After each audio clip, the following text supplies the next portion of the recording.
Last mission. Final boss mode.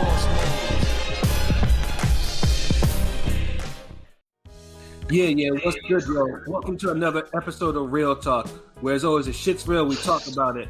I'm your host for tonight, Pat Scofield. Oh, excuse me, not tonight, this afternoon. Pat Scofield is the regular representative, and as always, I got my man with me. I'm letting him introduce himself. Yo, what's good? Uppercut season in the building. See, man, Shutterworth, God, Go Artist, LB, Lauderdale Boss, Ring Gang, Radio.com in the building. Yes, sir, ringing in the house forever and always. And as always, I got my other man with me. I'm gonna let him introduce himself. Yo, what it do? You know who this is? Your boy King P, Bodega Boxing in the building.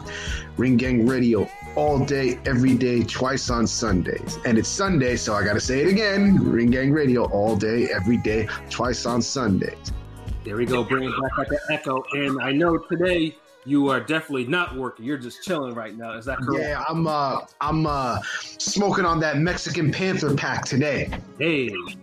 I mean, I gotta be careful because it might come with some extra stuff in it. You know what I'm saying? That cheating stuff, but you know what I'm saying.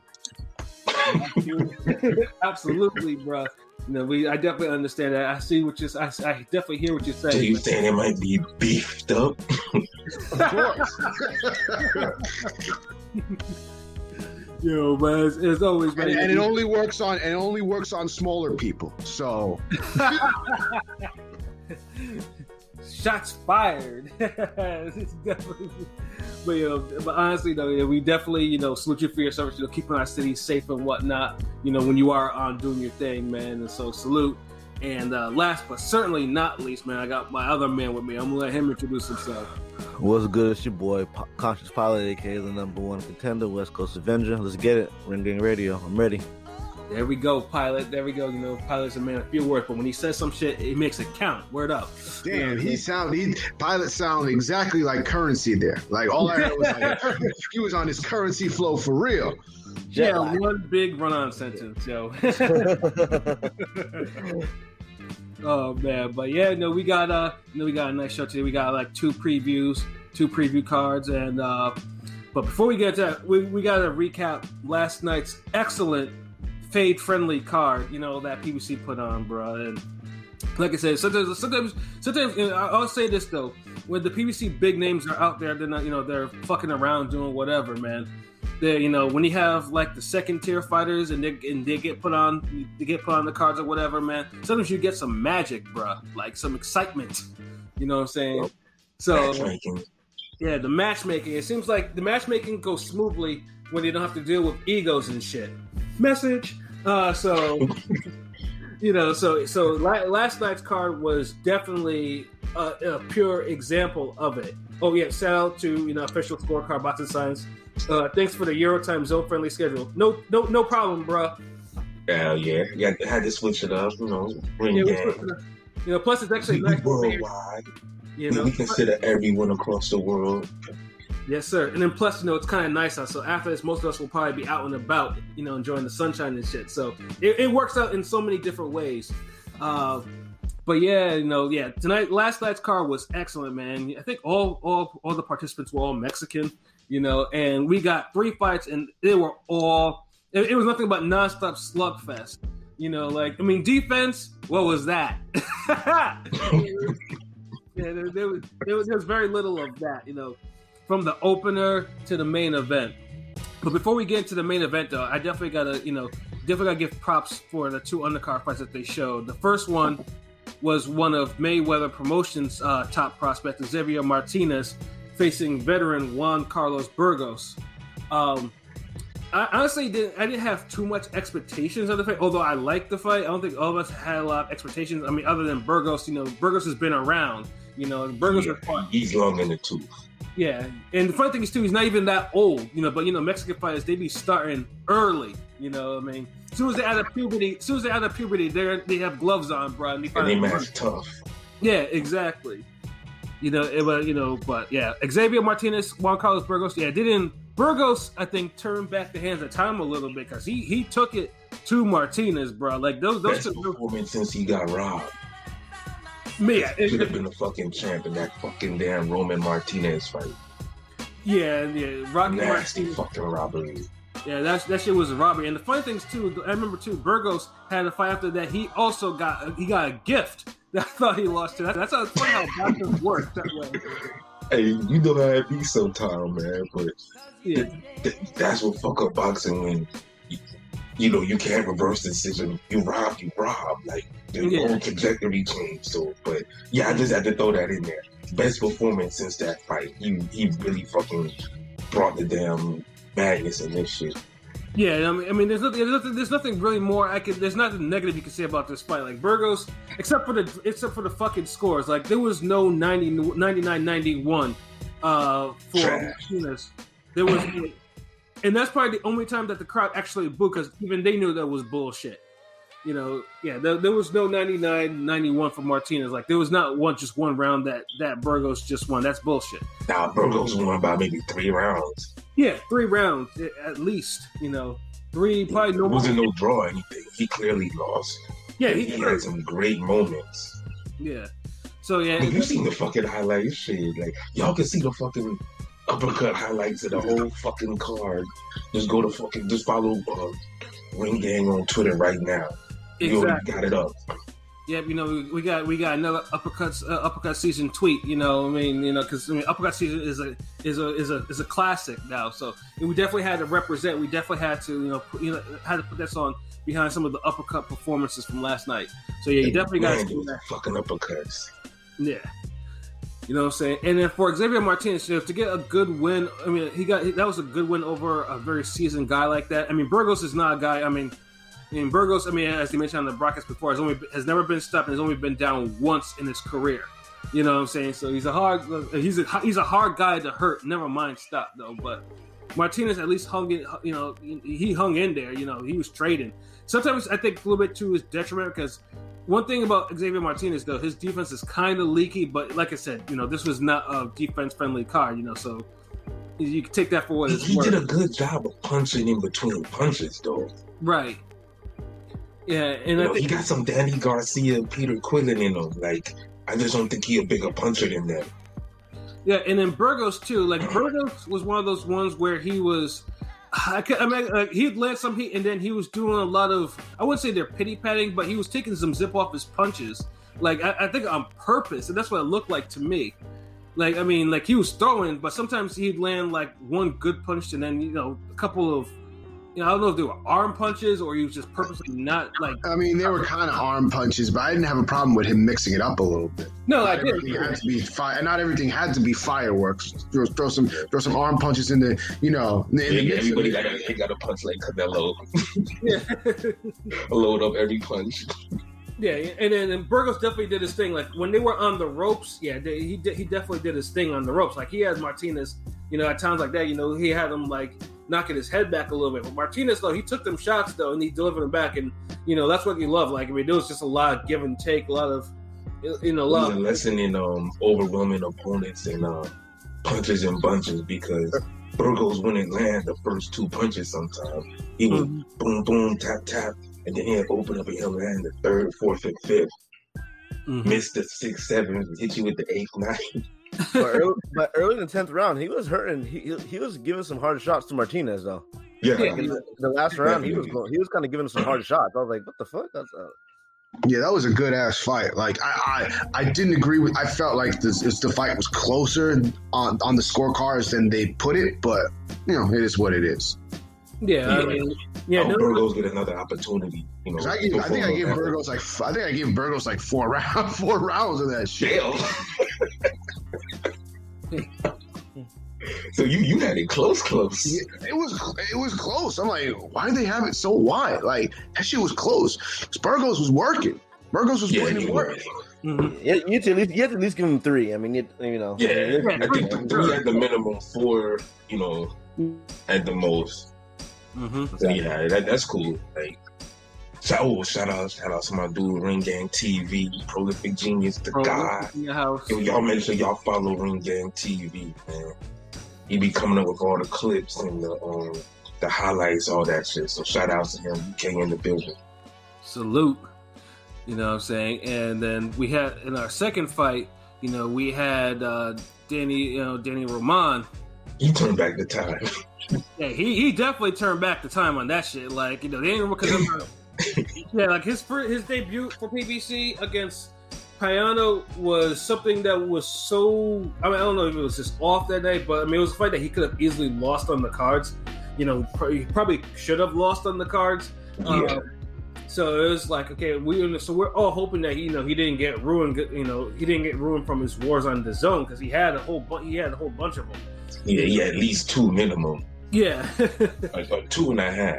Yeah, 2.5. And then so this fight. And so when this fight against Ricardo Espinoza came about, like for the first couple of rounds, it kind of looked like it was like maybe the same thing because Espinoza was motivated. Like that nigga was like hitting, was landing them right hands. Like bro was, crowded in. I was like, okay, we have another fight. He's crowded in, not giving him room to breathe or whatever, and landing those right hands on Danny. I'm like, okay, this is gonna be interesting. Espinoza, because Espinoza, he's 21 knockouts and 25 wins, so it's like.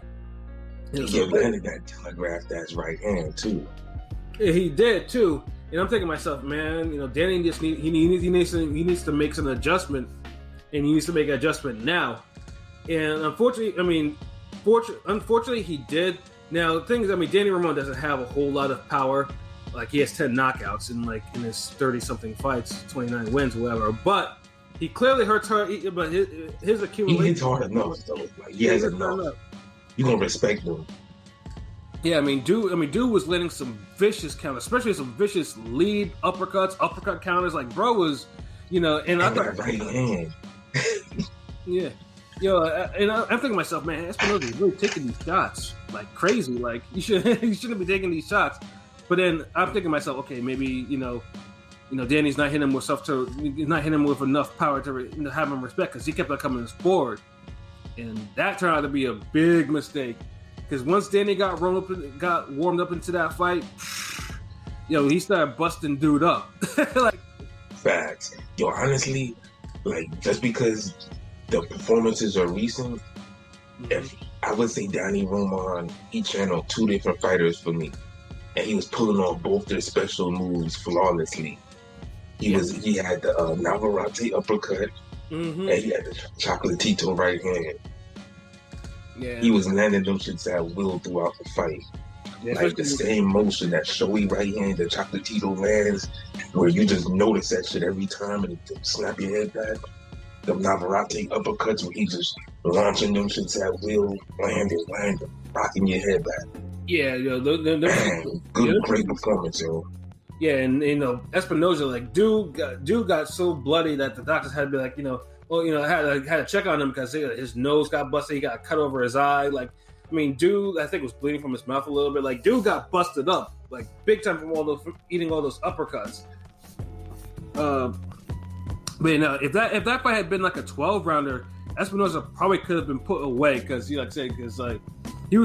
took a beating in the last 3 rounds of that fight. Yeah, he was fading. Was that? He was definitely fading. He was fading, but he didn't give up, though. So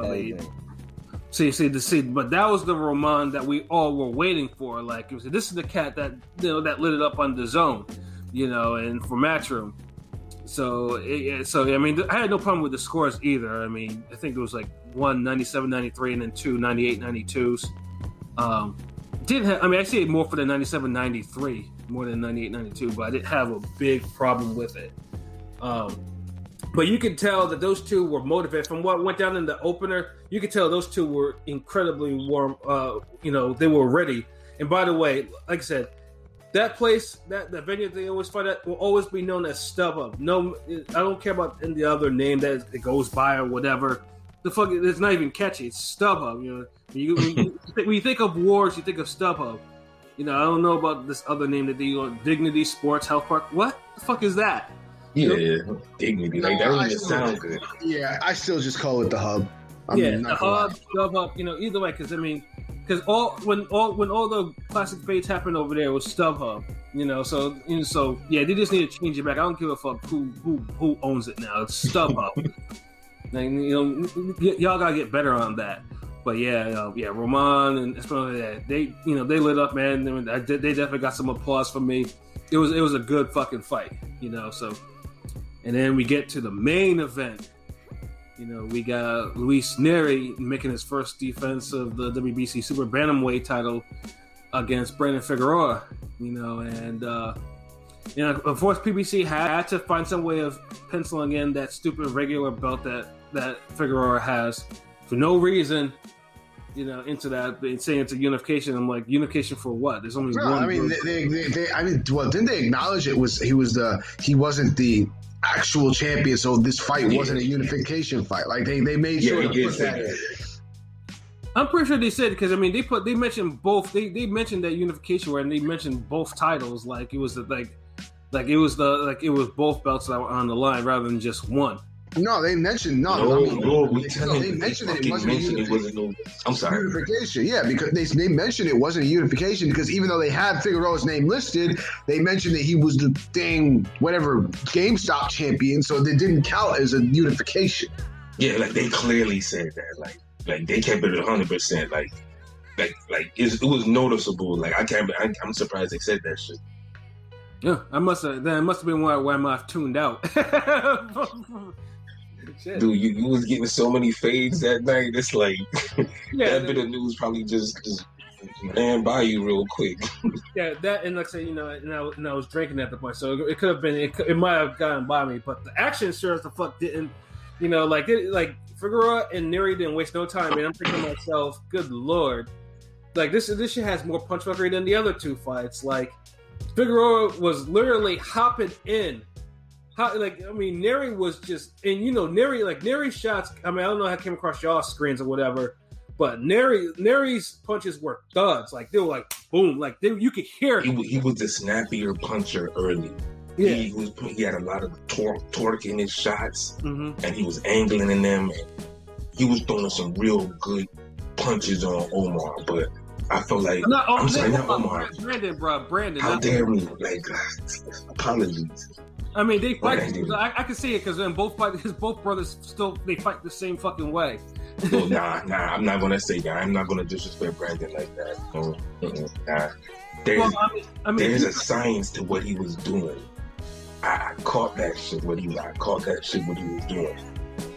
There's a sense, but dude was still eating some hellacious shots, bro. Like he ate worse shots maybe in the first 3 rounds. It almost seemed like Nery was trying to get. I don't know if he was trying to get him out there early because he put everything into everything he threw. Exactly. He did a lot early. Yeah, he was doing a lot. And I'm thinking to myself, man, I was like, man, this dude is gonna. I was like, I was just waiting for. And there was one point where Figueroa did take a step back because he did get hurt briefly from that shot. I'm thinking, here we go. This is what's gonna happen. Now I'm just waiting for him to get busted up. But I think Nery.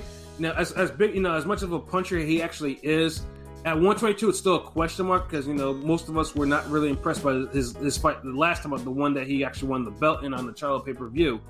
He didn't seem like his power was that effective at 122, but it also looked like too that he didn't bring any extra stamina up either, especially on a guy that can eat some shots, and.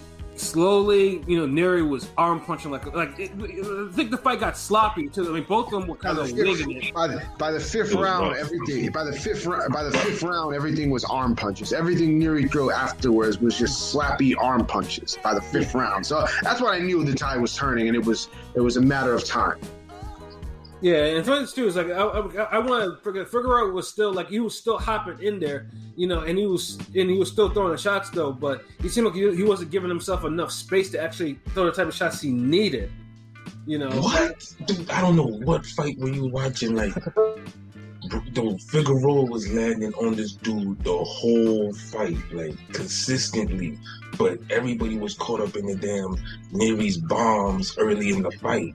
Nery was the only one that because you could hear his bombs. Like Figueroa, wasn't really punching like that. Nery was actually really throwing some heat at him. Dude, of course Nery was throwing the bigger shots, but Nery was also getting hit, and Nery was missing some of those big shots. The thing is, like, that's what I'm saying. It was Figueroa too. Figueroa wasn't hitting him with everything. That's the thing. We know Figueroa's going to miss shots. That's why he throws so many. And Nery can't afford to be throwing these damn Canelo bombs, and he's missing something. Like this what Figueroa was doing basically. He was bending in there so low, and he was almost under and he was in Nery's chest sometimes at his waist level. Nery couldn't land everything. Nery wasn't adjusted. Nery needed to be throwing uppercuts. He fell in love with the hook. He by Brandon's stance and approach, he was automatically making Nery miss like a quarter of his shots. And then he's throwing counters. How many times Brandon got him with left hands and hooks that Nery shouldn't have got hit with? It's just the thing is, the punches started piling up, around the 4th and 5th round. Right. He didn't even have to go to the body early because he knew I could beat him up like this, and then I'll go to the body when he ain't got no energy.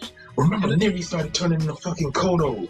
Yeah, he started moving by the 4th round. Yeah, like dude started to actually throw a jab. Like he started moving, throwing the jab. Like that's what you should have probably been doing in the 1st round, bro. Like he started, he just started doing the ring around the rosy. He threw a half-hard jab. Not even a consistent jab at his ass, just a real half-hearted jab, and he still allowed Figueroa to come in like that. So if you wanna go for the KO versus Figueroa early, that's not a bad game plan. But you gotta be smarter about it. You can't fucking do these damn, life or death. You know how Andre Darrell used to have these damn moments where he'll throw like a gazillion punches in 1 minute? Mm-hmm. It's like, and Nery was almost low-key doing that shit. Like, trying to damn just bomb him out, and it's like you chucking long, big-ass punches. Like, bad game plan. Yeah, I think Figueroa... Bad execution. Figueroa fought a better fight. I feel like he just kind of was more calculated than Nery was. Yeah, and then of course, and then after that, and like pretty much you can see Nery, and then like especially in the last 2 rounds, Nery was hurting. Like you can see like he had a look of desperation on his face. Like you could tell, like he's like, wait a minute. He walked away. He walked away when there was a slight break in the action. The ref had to tell him, like, "What are you doing? Get back here! Get back in here!" Yeah, he realized, oh shit, this ain't 118 anymore. Like this nigga's still here, bro. Like, what the fuck am I gonna do? And honestly, I didn't think he would be fucking capitulating that early. Like it was like the 7th round. Like I'm like, damn. Yeah, honestly, but like I said, I think probably mentally and physically, he just took too much, and then Figueroa landed a beautiful body shot, and it was slightly delayed too because he threw, and then you see Nery's face just go like, oh my god, and he just went down to the canvas. Honestly, I thought Nery would get up, but Nery sat there like he did. I think he wanted to do the whole 9.99999 type shit. Get up. So the ref can be like, no, you didn't get up in time. Fight's over. But yeah, he stayed down after. He didn't want no more. I think he was just finished. Probably more mentally than physically. It was an exhausting. He was getting overwhelmed the whole fight, and he literally saw the fight slip from him. You know how demoralizing that is? You a big dude. You didn't chase the guy down and beat his ass before. Like, come on. Yeah, because you get off a few shots on you, and it's like whatever. You keep coming. Like that's what happened, man. And shout out to him just for call boxing. He see that shit. Figueroa, was looking sloppy, but his head was off the punch. Like he was still making Nery miss shots while mauling him. Like, he got caught with big punches every now and then, but they decreased, after a while. He just kept coming, yeah. Like he's relentless, man. That guy's relentless. Nery needed to throw straight shots, and he needed the uppercut. It just since Figueroa's a tall guy, he felt like the hooks are right there because he's leaning over. But a straight to the chin, if someone's coming straight at you, is like that moves faster. But then Figueroa was moving off the line. He was after it. So, like Pat was saying, Nery needed to create distance and try to get him with the jab first. Control him with the jab. Then sneak the damn your power punch and the uppercut. Like, basically, you want to get him straight forward and under. Mm-hmm. He was just trying to hit around and over.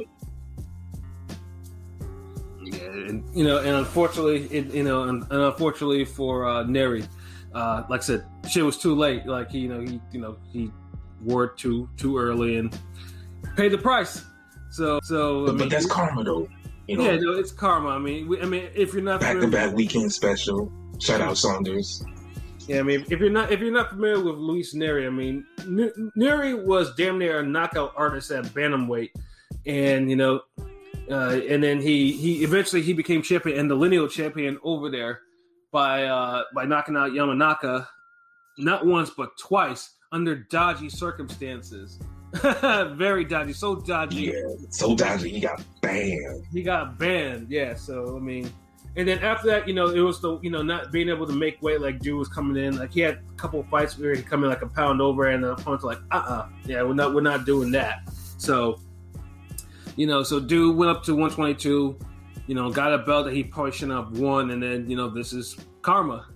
He finally got stopped, and no one feels sorry for him all that much. Although Dude was milking it, like I've never heard of anyone really having he apparently had to go to the hospital after because he didn't even do a post-fight interview, and he went to the hospital for a body shot. I've never really seen that because they said he was on a stretcher or anything. I mean, I've never really heard of anything like that. No, he got the ass whooping that was waiting. Yeah, couldn't have happened to a better guy. Yeah, there you go. Yeah, he didn't deserve no monster fade. Yeah, all those years. Well, I wish Monster would have been the guy to do it, but Monster would have had to lower himself to do that. Yeah, we get somebody who's a true underdog. Everybody, just you guys besides Pilot counted out because it's defense, like the lack of defense. Mm-hmm. So this is a ring gang approved fade. Got his ass whooping, got stopped. Yep, and then Figueroa now is a legit world champion. He takes the WBC Super Bantamweight title. Turned in the GameStop belt and got the damn CEO belt now. Although there's still hella questions about Figueroa. So I mean, this showed more about Nery than it did Figueroa to me because I unfortunately. What you need to know about Figueroa? Well, no, I mean, I don't trust that style long term. We've seen it with. Neither do I. Well, we've all said that though. It's working though for now. I mean, we've seen it. We're gonna change the way he fights. It's the second a real puncher like himself or above cracks his shit, it's gonna be a wrap. Yeah, because the reason why I say that it showed more about Nery because one of the reasons why I picked Nery was I didn't think it through because I thought, well, Figueroa struggled with fucking Ceja and should have lost. But then I'm like, wait a minute. I realized afterwards, wait a minute. Then again, Ceja's kind of bigger and like a legit featherweight, whereas Nery's coming up in weight. So we can see if Nery's really a weight bully or not. And I think this fight proved that he's a weight bully. Yeah, I mean, I would say that Ceja fight was a very risk because Figueroa could have gotten ruined because Ceja was lacing his ass in that fight. Like, I mean, Ceja laid a beating on Figueroa. Just Figueroa had the chin to take it, But it was one of those fights that I said, I'm like, damn, he might not have a long career. If he keeps taking these. Better strategy, better style. But like I said, Ceja was like fight Figueroa a certain way. Especially if you don't have the physical dimensions to really enforce it. Yeah, and the fact is, he makes 122 pretty easily. I was like, I'm pretty sure he's going to outgrow that division pretty soon. Like, he will. Yeah, that's why he's making the appropriate fights now. Shit, like I give full focus to favorite in the next fight. Yeah, his next fight. Speaking of that, I mean, now that he won the belt, he's going to be facing off in September against Stephen Fulton. I'm not gonna call him Cool Boy Steph because I know P doesn't like that name. Nah, that's a horrible nickname. I think October though, bro. I think it's October. I thought it was September. No, it's September 11th. September? Oh, where am I? Yeah, September 9/11. Oh shit. Yeah. So we're gonna get a fade on. We're gonna get a fade on 9/11. Yeah. I'm gonna be playing Dipset music the whole day waiting for that shit. Like, you already heard it in the, I'm like, welcome to new. No, wait, that's the Cam. No, hold on. Yeah, it's Cam. But I mean, it's still Dip. Welcome to Ground Zero. But yeah, no, I personally can't wait for that because Fulton has elite stamina in all of boxing. Like his stamina is truly elite. So it's gonna be And his interesting. ring IQ is Also amazing. elite. He's gonna throw the right punches at the right time. I'm not gonna count Figueroa out. No, you can't. Definitely It'll be interesting how Fulton can neutralize. Man, nah, I am. Fulton's gonna dog walk Figueroa. You just counted the Figueroa out in this fight. Nah, I don't know, man. I didn't know. I didn't count him. I didn't count him out in this It's fight. not gonna be easy. It's not gonna be easy. And a lot of people did. Look, we got a poll. Y'all niggas see the poll. It'll be harder for Fulton than the Leo fight was, I think. Yeah, I agree. I think because in the Leo Fulton, I think Leo Leo thought I didn't think Leo had the stamina. I thought he said he could probably maybe outwork him. But once he started fading, Fulton turned that shit all the way up and just laid a beating on his ass for that. And then Leo doesn't have like the punch variety, like that awkwardness. Like, Mm-hmm. like he needs more sauce in his game. Like more like little the boxing subtleties. Like, Yo, low key, that Leo Fulton fight was dope. I may need to run that shit It back. was. That was a Yeah, good fight, yeah. Yo, but yeah, I can't wait. and Fulton, Leo can fight. Like, there's nothing against Leo. Just Fulton's that damn good. yeah, And Figueroa, he's good in another way. Like, he still has some damn. The defense could be better, but he does make you miss. Mhm. And just he makes it work for him. Like, his strategy, his IQ was up there as well as the ring. It just Fulton is gonna, is more technically sound. It's more aesthetically pleasing. Oh yeah, for sure. But that's a Philly look at Figueroa. You see what he's doing. He's gonna come forward. That's what he's gonna do. He's gonna come forward nonstop. Fulton is a Philly fighter, so Philly fighters be the craziest. So them niggas like they all know how to scrap. They all know what. That's gonna be a potential fight of the year if we want to be honest. And the one we just had was is up there. Like, that was one of the better fights of the year. Facts, absolutely. Fucking card was one of the shit. And it wasn't, you ain't had to pay $50 for it. Facts, super facts. I felt like this was like the Mexican sequel card or some shit. Yeah, exactly. Yeah, like I said, Showtime has been killing these cards. Like Showtime. Imagine if you put the Ariola Ruiz as the main event to this. Yeah. You would have had literally the best card of the year. Exactly. Yeah. All three fights had bad action, man. That's what I'm saying. And then you put a heavyweight fight on top of that. Ruiz and Ariola was moderately entertaining. Like, that was really the best fight of that card. Yeah, for some reason it was. Yeah, It so should have been. imagine that as the heavyweight standard off. Oh, so shout outs, gang, RTDC, DZ. DZ. Damn, the UK town bring everybody out. Shit. Yeah, that's what I'm saying. Word. Man, we'll have to do a few more of these. Facts, but yeah, no, so last night's card was just excellent. Like, it was good TV. The only complaint was why did it start at 10 instead of 9? But that's just semantic. Yeah, late ass card, but it worked out. Yeah, it kind of worked out though. Yeah, if it was a card that was boring and it was late, I'd be pissed. But 10 o'clock, and all three fights were all fades for the most part, and action fades. Can't ask for anything better, man. So yeah, shout out to PBC and Showtime, for this card, man. And they did their thing, man. Did the motherfucking thing. Great card. Oh yeah, Fulton probably beats Figueroa at any range. Only problem, Brandon can take his punches and break him down. Yeah, Fulton and NG. Yeah, they're the best in the division. But Aline, that's his name, right? Yeah, Reese Salim. Reese Salim. He's my dark horse for the division. I think he could beat anybody in that division. He's next after that fight in September. He definitely needs to. Yeah, Aline. Yeah, I need Aline to. They need to make somebody. I need to hear him face somebody. Like there's so many. Agreed. Yeah. But he was the underdog in his last fight. Like, he's up there. Like, he's a problem for people, man. Like, I love to see him fight the winner or fight Danny Roman. Or even fight Akhmadaliev. I think he's like the number one contender for one of his belts. Or Akhmadaliev. All them. Look, man, this is the best division outside of 154 and 140. Mm-hmm. Yeah. Those are three best divisions in the game. Yeah, so yeah, I mean, yeah, they do like, yeah, I would want to see like, yeah, every like top ranked PBC, you know, even matchup, they all have 122 fighters. Like, I definitely want to see some more movement, but it seems like now 122 is moving in a direction that it needs to be, you know. So yeah, there's too many now. There's prime fighters in there that, you know, that are willing to bang and, you know, scrap. So yeah, I mean, yeah, continue to make these fights, man, and definitely gotta get Reece Salim in the mix, bro. Like, because that dude is a dog. That dude may actually be the truth, you know. Yeah. Oh man, and but yeah, overall great card, man. You know, ring gang approved, all that. So